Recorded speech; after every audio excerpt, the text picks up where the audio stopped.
Ngiyabingelela mbulo khona ekhaya okhuluma MTHANDAZI Dlamini be-30 Mpumalanga.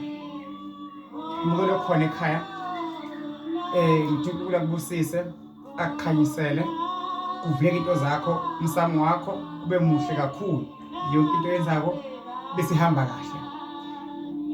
Mbukelo khona ekhaya nezimo obhekana nazo, thothi imali kuwe ehlali, isebenza utholi, shado yabhidlika, utsholwa awukhokha muzi, awukhona kodwa kwelungako akwapha kuyakhohlwa. Ayikho into yakho nje right empilweni yakho. Lahlwe ngabazali, lahlwe izihlobo, abangani, abantu obathembile bakulahlekela. Imali zakho aziphumi, zivalekile imali zakho. Ayikho into enhle kuwe ibe khona, isichitho, ubulele into yesilisa abangekho, wesimame abangekho, kupha uxoshwa inyoka, faka ukudla emlonyeni, isichitho, mangcoliso.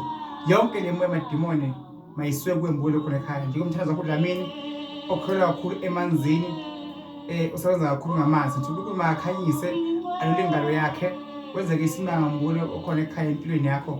Ngithi mbulo okhona ekhaya, thandaza bese yethemba bese yakholelwa. Kuyafuthwa mbulo okhona ekhaya, kuyaphalazwa, kuyagcuma, kuyachelwa, yonke into yenziwa mbulo okhona ekhaya.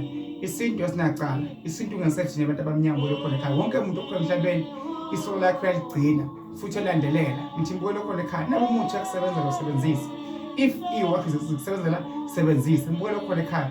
Ngithi mina ithini ehlezi ngempilo zethu, sihlezi phezu kwempilo zethu, asazi sifuna ini emhlabeni. Sinamasiko, kunezihlahla, kuneziwasho, kunamanzi amakhandlela empepho, kuningi sabazo ukuze kube impilo zethu mbulo okhona ekhaya. Sakhuliswa ngabantu mbulo okhona ekhaya. Ithoki into kwansi ngihamba kahle. Ngibuka le video MTHANDAZI Dlamini. Nje manje ngiyakhuleka ngikhuleka into zakho egameni likaJesu ngongcwele. Ngibona amandla amawe kuphila. Awumbulo okhona ekhaya Nkosi yamakhosi. Makuvile into zakhe Nkosi yamakhosi. Sekuyakhanya Nkosi yamakhosi. Yonke into yakhe ibe yinhle. uNkulunkulu aphakade kunamandla egameni likaJesu. Phakame amandla, phakame isithunywa, simo samadlozi. Yonke into yakhe Nkosi yamakhosi ayibe yinhle, ibe nokukhanya ukuze phakade. Amen. Nkosi ngibusise.